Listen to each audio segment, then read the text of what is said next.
기도합니다. 아멘. 아멘. 할렐루야. 네, 우리 고난주간 특별 새벽 기도회 이제 5일차입니다. 그리고 오늘 이제 예수님의 십자가를 묵상하는 금요일 되겠습니다. 나오신 성도님들 환영하고 또 오늘 드리는 기도 가운데 하나님께서 함께 하실 줄 믿습니다. 오늘 우리에게 주시는 하나님의 말씀 같이 보겠습니다. 마태복음 27장 45절에서 56절까지의 말씀. 마태복음 27장 45절에서 56절까지의 말씀, 우리 한 목소리로 함께 봉독해 올리겠습니다. 시작. 제 6시로부터 온 땅에 어둠이 임하여 제 9시까지 계속되더니 제 9시쯤에 예수께서 크게 소리질러 이르시되 엘리 엘리 라마 사박다니 하시니 이는 곧 나의 하나님 나의 하나님 어찌하여 나를 버리셨나이까 하는 뜻이라. 거기 섰던 자 중 어떤 이들이 듣고 이르되 이 사람이 엘리야를 부른다 하고 그 중에 한 사람이 곧 달려가서 해면을 가져다가 신 포도주에 적시어 갈대에 꿰어 마시게 하거늘 그 남은 사람들이 이르되 가만두라 엘리야가 와서 그를 구원하나 보자 하더라. 예수께서 다시 크게 소리 지르시고 영혼이 떠나시니라. 이에 성소 휘장이 위로부터 아래까지 찢어져 둘이 되고 땅이 진동하며 바위가 터지고 무덤들이 열리며 자던 성도의 몸이 많이 일어나되 예수의 부활 후에 그들이 무덤에서 나와서 거룩한 성에 들어가 많은 사람에게 보이니라. 백부장과 및 함께 예수를 지키던 자들이 지진과 그 일어난 일들을 보고 심히 두려워하여 이르되 이는 진실로 하나님의 아들이었도다 하더라. 예수를 섬기며 갈릴리에서부터 따라온 많은 여자가 거기 있어 멀리서 바라보고 있으니 그 중에는 막달라 마리아와 또 야고보와 요셉의 어머니 마리아와 또 세베대의 아들들의 어머니도 있더라. 아멘. 네, 오늘 여러분과 함께 십자가 죽으심 이는 진실로 하나님의 아들이었도다라는 제목으로 하나님의 말씀 나누고 기도하는 시간 갖겠습니다. 어제 본문을 통해 나누었던 이 최후의 만찬 이후에 일련의 사건들이 발생하면서 이제 예수님이 최종적으로 십자가까지 나아가시게 됩니다. 누가복음에 의하면 이 사건의 순서를 이렇게 기록하더라고요. 예수님의 겟세마네 기도, 그 다음에 체포 사건, 공회 앞에 서시고 베드로가 3번 부인하고 그 다음에 빌라도의 재판이 진행되고 채찍질과 희롱 그리고 골고다 십자가까지 이 지신 사건을 순서대로 나열을 하고 있습니다. 그리고 오늘 읽은 마태복음의 말씀은 이제 실제로 예수님이 이 십자가에서 숨을 거두신 순간을 기록하고 있습니다. 그래서 우리는 예수님의 십자가 죽으심을 기념하는 날로 바로 오늘 금요일에 이렇게 모이게 되는 것이죠. 예수님은 온갖 고초 끝에 십자가를 지셨습니다. 그 과정 자체가 참으로 고통스럽고 참혹합니다. 그리고 예수님의 고난이 총체적인 고난이었습니다. 육신은 매질과 고문으로 피투성이가 됐고요. 또 정서적으로는 군병들의 희롱, 또 군중의 어떤 외침들, 침을 뱉으며 유대인의 왕이여 평안할지어다 이런 비아냥거리는 말을 들으셨다는 것이죠. 여러분, 우리는 조금만 나에게 불리한 말을 듣거나 내 마음의 자존심에 상처가 되는 말을 들으면 어떻습니까? 분을 참지 못합니다. 어떻게든 그 이상으로 갚아주고 싶죠. 복수하고 싶은 거예요. 자신의 억울함을 최대한 표현하고 그에 상응하는 대가를 치르기를 원한다는 것입니다. 대부분은 이 비난하는 상대를 정해놓고 억울함을 느껴요. 그 사람 때문에 어려웠고 그 사람 때문에 잘못됐고 그 사람 때문에 내가 이렇게 됐고. 근데 여러분, 그 감정을 더 깊이 한번 살펴보면 실제로 더 느끼는 감정은 자기연민이라는 감정입니다. 그게 뭐냐? 내 스스로를 불쌍히 여기는 거예요. 내 스스로가 불쌍하니까 억울한 겁니다.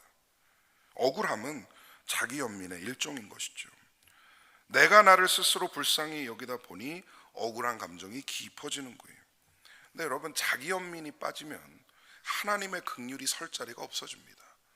내가 나 스스로를 불쌍히 여기는데 하나님이 불쌍히 여기셔줄 그 공간이 사라져 버린다는 것이죠. 그런데 오늘 예수님을 보면 이 억울함과 자기 연민을 철저하게 차단하시는 거예요. 주님은 분명한 이유와 목적 가운데 이 고난을 감내하십니다. 한마디의 불평이나 억울함이나 불응이 없어요. 때리면 맞았고, 찌르면 찔렸고, 심지어 죽이면 죽으셨습니다. 십자가의 다른 한편에서는 예수님을 십자가에 못 박아라 소리치던 군중들이 있었습니다. 이들은 불과 며칠 전까지만 해도 종려주일에 종려가지를 나무 흔들면서 호산나 호산나를 외쳤던 그 군중들입니다. 이들의 입장이 돌변하여 이제는 예수님을 저주하고 욕하는 사람들이 되었던 거죠. 호산나가 저주의 외침으로 바뀌는데 그리 오랜 시간이 걸리지 않았습니다. 그 가운데 예수님은 얼마나 외로우셨을까 감히 상상해 봅니다. 이제까지 따라왔던 제자들도 뿔뿔이 흩어졌고 주님을 추종했던 그 사람들도 멀찍이서 지켜볼 뿐이었죠. 십자가 앞에서 주님은 철저히 혼자셨던 것입니다. 십자가에 달리시고 제6시가 되니, 여기서 6시라는 것은 낮 12시입니다. 온 땅에 어둠이 임하기 시작합니다. 그리고 제9시 3시간 뒤죠. 그러면 오후 3시쯤 될 겁니다. 예수님의 단마디 외침이 있었고 곧이어 숨지셨습니다. 예수님의 죽음 직후 성소 휘장, 즉 성소와 지성소 사이를 가르는 그 휘장이 위에서부터 아래로 찢어진 것이죠. 땅이 진동하고 바위가 터지고 무덤이 열리는 이런 초자연적인 현상들이 일어나기 시작했습니다. 이런 상황을 지켜보던 백부장과 주변에서 예수님을 지키던 자들이 두려움에 떠는 겁니다. 끝내 이런 고백을 하게 됩니다. 이는 진실로 하나님의 아들이었도다. 여러분, 너무 아이러니하지 않습니까? 십자가에 매달고 보니 뭔가 잘못됐다는 걸 깨닫는 거죠.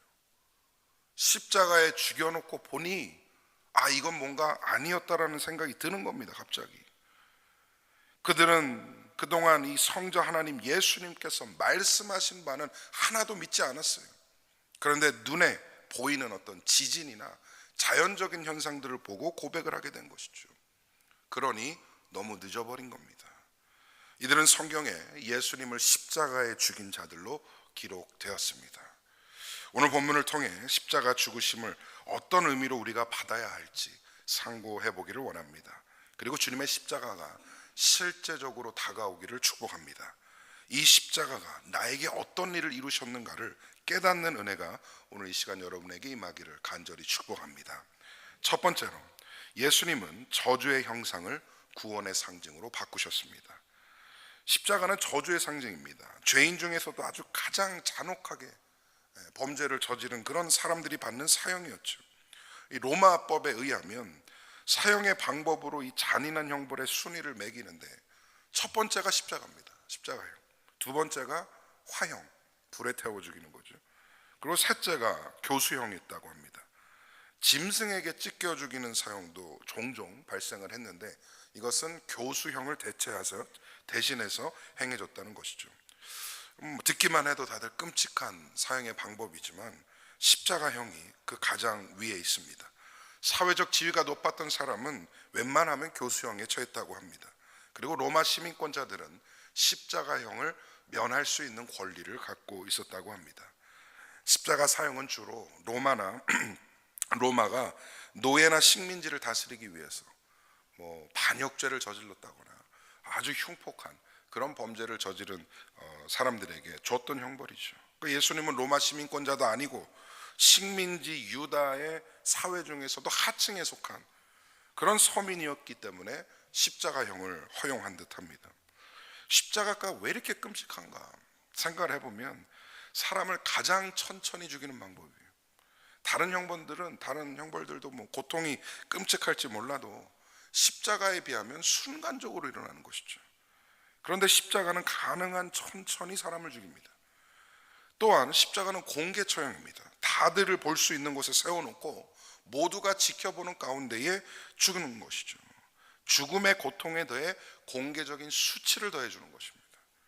그래서 구약은 나무에 달린 자마다 저주를 받았다라고 기록하지 않습니까? 예수님의 죽음이 일반적인 범죄자의 죽음을 넘어 저주받은 자의 죽음으로 이루어졌다라는 것. 그래서 십자가는 모두가 두려워하는 형상이었죠. 저주를 상징하는 심볼이었던 겁니다. 그런데 예수님은 이 저주의 상징을 인류를 구원하시는 구원의 상징으로 바꾸신 줄 믿습니다.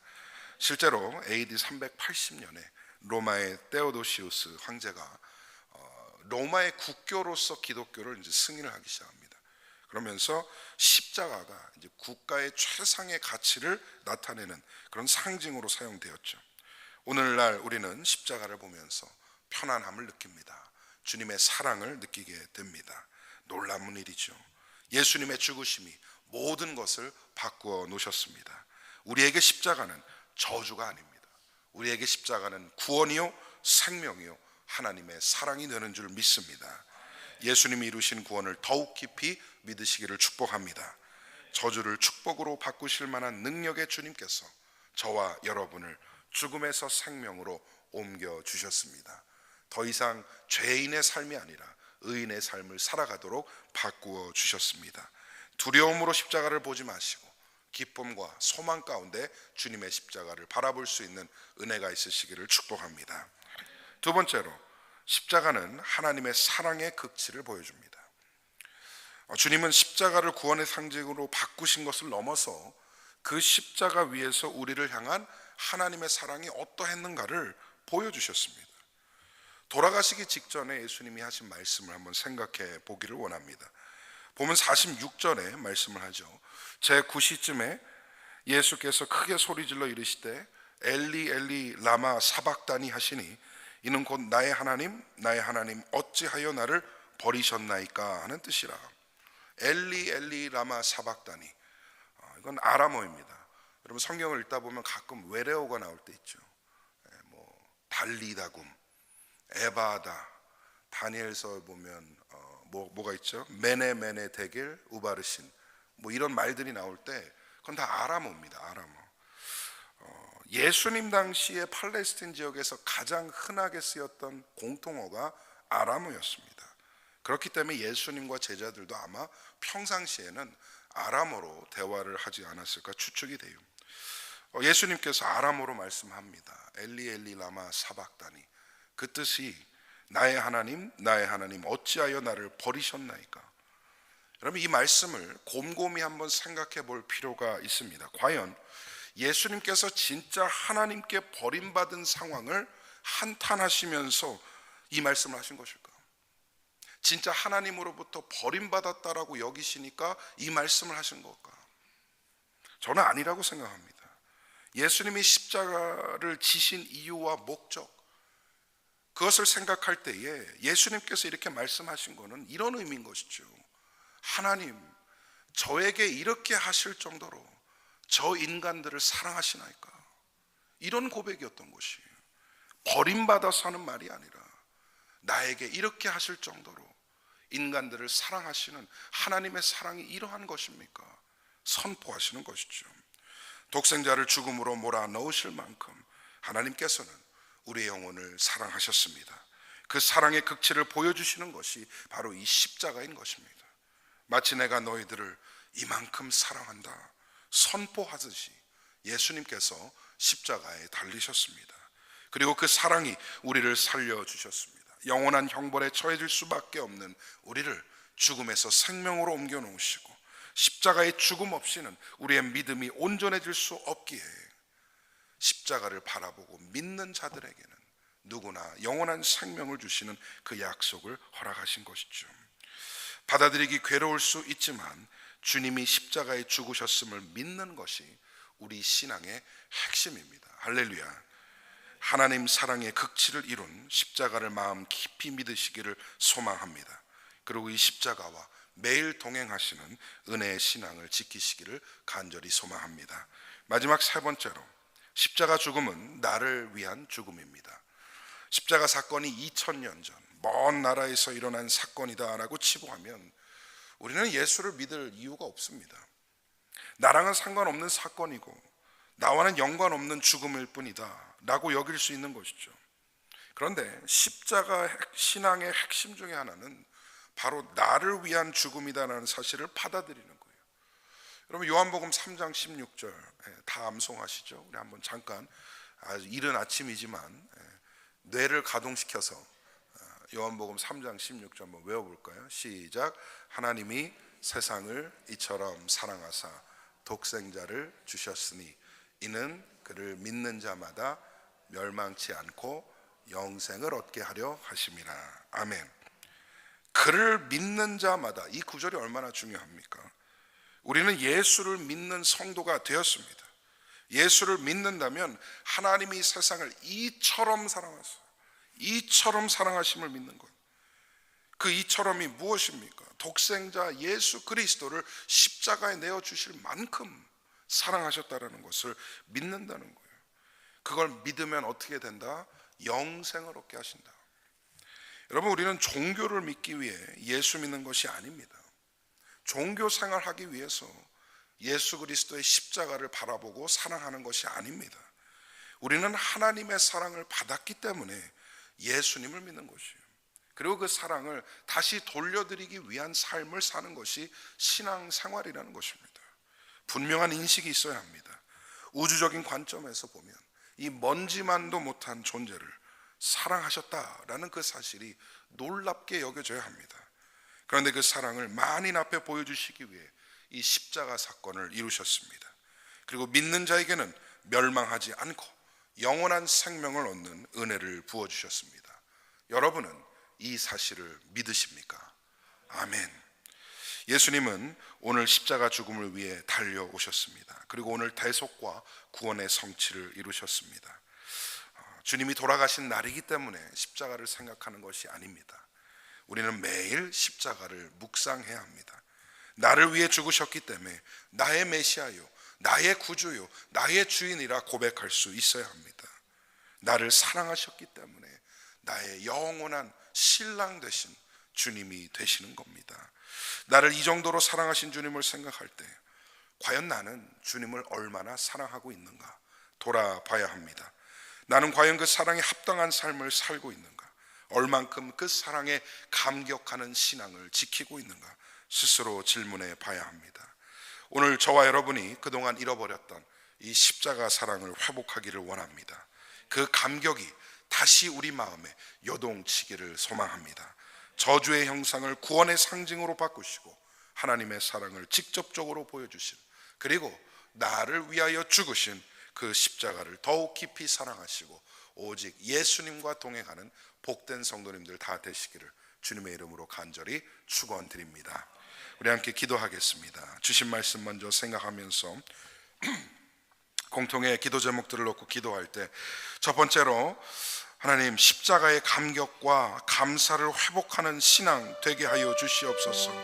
십자가를 바라봤을 때 아무런 감정이 들지 않고 아무런 생각이 일어나지 않는다면 하나님, 내 마음이 메마르지 않았나 돌아보기를 원합니다.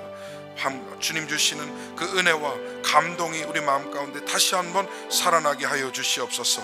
우리의 가정을 위해서 기도할 때에 하나님, 우리 가정이 두려움을 이기고 담대히 나아갈 수 있도록 도와주시고 십자가를 중심으로 함께 신앙의 기쁨을 나누게 하여 주시옵소서. 우리 교회가 다 바른 신앙을 지키고 전하는 말씀의 공동체 되게 하여 주시옵소서. 예수 그리스도만이 세워지고 선포되어지는 그런 공동체 되게 하여 주옵소서. 우리 함께 공동의 기도 제목들을 놓고 우리 간절하게 기도로 나가겠습니다. 함께 기도합니다. 하나님, 주님 앞으로 나가는 모든 심령들 기억하여 주시옵소서. 하나님, 우리의 기도 가운데 임하여 주시옵소서. 예수 그리스도의 십자가를 바라봅니다. 하나님, 얼마나 아프셨을까, 얼마나 애타게 하나님 그 외로움을 느끼셨을까. 주님, 모든 이들이 떠나고 홀로 그 십자가 위에 서실 때에 주님은 어떤 마음이셨을까 감히 상상해 봅니다. 하나님, 하지만 그 사랑이 있었기에, 그 십자가가 있었기에 오늘의 우리가 있는 줄 믿습니다. 주여, 주를 온전히 바라볼 수 있도록 인도하여 주시고 나를 사랑하신 만큼 하나님, 나도 주님을 사랑해드리는 삶을 살게 하여 주시옵소서. 하나님, 어찌하여 나에게 이리 하실 만큼 이들을 사랑하시나이까. 그 고백을 이루셨던 주님의 십자가가 우리 삶 가운데 부딪혀오게 하여 주시고 역사하여 주옵소서. 우리 마음의 감격과 감사를 회복하게 하여 주시옵소서. 하나님 주시는 은혜와 감동 가운데 바라보게 하여 주시옵소서. 우리 가정들을 축복합니다. 하나님, 어려움이 있을 때, 고비가 있을 때에 두려움을 이기게 하시고 아버지 담대히 나아가는 은혜 공동체 되게 하여 주시옵소서. 기도함으로 주님을 바라봄으로 신앙의 승리를 이루게 하여 주시고 우리의 가정들이 평안할 수 있도록 주여 인도하여 주시옵소서. 함께 믿는 기쁨을 허락하여 주시옵소서. 우리 교회를 위해 기도합니다. 바른 신앙을 지키게 하시고 바른 말씀을 가르치며 전하는 공동체 되게 하여 주시옵소서. 말씀의 기초가 되고 아버지 그 위에 건강한 집을 짓는 그런 공동체 되게 하여 주시옵소서. 이곳에서 회복되게 하시고 아버지 주님을 만나며 아버지 기도의 생활이 온전히 이루어질 수 있도록 역사하여 주시옵소서. 기도하는 모든 입술들을 복되게 하시사 하나님 임하여 주옵소서. 주님 개인의 기도 제목들을 내려놓고 주님 앞에 간구할 때에 주님 응답의 역사를 허락하여 주시고 만나 주시옵소서. 역사하여 주시옵소서. 은혜를 더하여 주시옵소서. 함께하여 주시옵소서. 주님 붙잡아 주시옵소서. 주님 역사하여 주시옵소서. 아버지 역사옵소서. 거룩하신 하나님 감사합니다. 주님이 십자가에 달리시고 고초당하신 그 날을 생각하며 오늘 이렇게 말씀 가운데 서는 모든 심령들을 복되게 하여 주시옵소서. 아버지요, 저에게 이렇게 하실 만큼 저 인간들을 사랑하시나이까. 그 마음 가운데에 십자가를 지셨던 예수님을 생각합니다. 어떠한 불평과 불만 없이 주님은 철저하게 우리를 위하여 십자가에 달리셨고 우리를 구원하셨음을 믿고 다시 한번 고백합니다. 그 십자가를 마음에 품게 하시고 잃어버린 감격과 감사를 회복하는 은혜를 허락하여 주시옵소서. 우리 가정들을 위해서 기도할 때에 하나님 삶의 고비와 어려움들을 가정이 함께 믿음으로 이겨내게 하시고 두려움 없이 담대히 나아갈 수 있는 신앙의 공동체 이루게 하여 주옵소서. 우리 교회가 바른 신앙을 지키고 가르치고 전하는 말씀의 공동체 되게 하여 주시고 하나님 이 제단 앞에서 영혼들이 회복되고 주님을 만나고 신앙의 승리를 이루는 거룩한 역사를 허락하여 주시옵소서. 하나님 부활의 기쁨을 바라보며 나아갈 때에 하나님 역사하시고 우리 모든 성도들 마음 가운데 충만한 기쁨을 허락하여 주시옵소서. 감사드리오며 예수님 이름으로 기도합니다. 아멘. 네, 이어서 개인의 기도로 나아가도록 하겠습니다. 자유롭게 기도하시다 귀가하시겠습니다.